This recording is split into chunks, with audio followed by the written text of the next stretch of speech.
जय हिंद साथियों, स्वागत है आप सभी का पारा चंपारण वाला में। आज अभी हम लोग देखने वाले हैं दिल्ली सल्तनत के जो संस्थापक थे और दिल्ली सल्तनत के जो वंशों का क्रम था उन दोनों को। दिल्ली सल्तनत के वंशों का क्रम और दिल्ली सल्तनत के संस्थापक। अगर हम देखें कि दिल्ली सल्तनत की अगर बात की जाए तो इसमें 5 वंशों ने शासन सत्ता चलाया था। कई एक बार एग्जाम में दे देता है कि इनको क्रम से सजाइए, तो हम बड़ी कंफ्यूज होते हैं। एक शानदार सा, सुंदर सा, बढ़िया सा, लाजवाब ट्रिक है आपका। ट्रिक क्या है?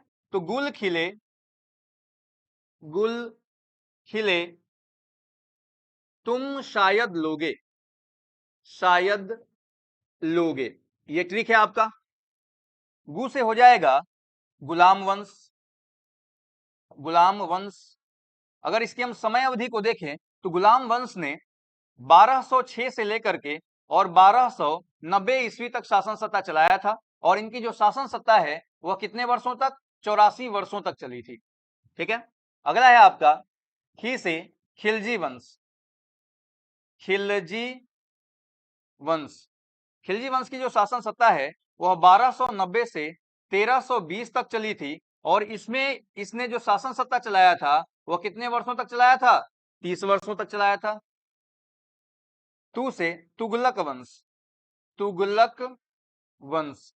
तुगलक वंश की जो शासन सत्ता है वह 1320 से लेकर के 1414 तक चली थी। और इनकी जो शासन सत्ता अगर आप देखेंगे तो 94 वर्षों तक जो है सो इन्होंने शासन किया था। शायद से सैयद वंश, सैयद वंश। इनकी जो शासन सत्ता है वह आपको कब से कब तक चली थी? तो 1414 से लेकर के और 1451 तक, यानी लगभग 36 वर्षों तक जो है इनकी शासन सत्ता चली थी।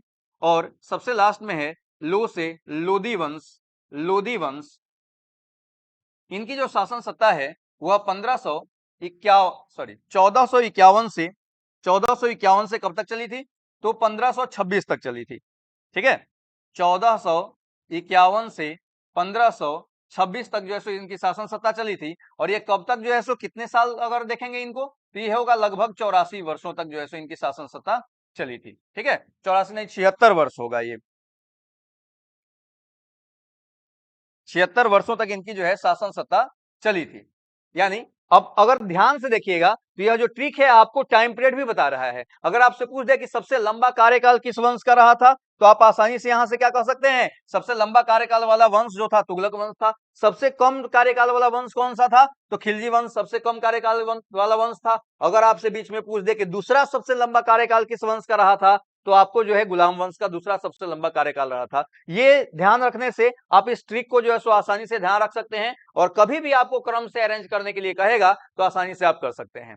लेकिन यहाँ पे एक चीज और समझिए। मान लेते हैं कि इस वंश का तो आप देख लिए क्रम से। अगर आपसे पूछ दे कि इन वंशों का संस्थापक कौन था, वंशों का संस्थापक, तो ध्यान रखिएगा कि इन वंशों के संस्थापक से संबंधित भी एक शानदार सा ट्रिक है, सुंदर सा ट्रिक है। क्या है ट्रिक? तो ट्रिक है आपका कुमारी जरीना गोरी ने खीर बनाया। क्या है ट्रिक? कुमारी जरीना गोरी ने, जरीना गोरी ने खीर बनाया, खीर बनाया। ठीक है।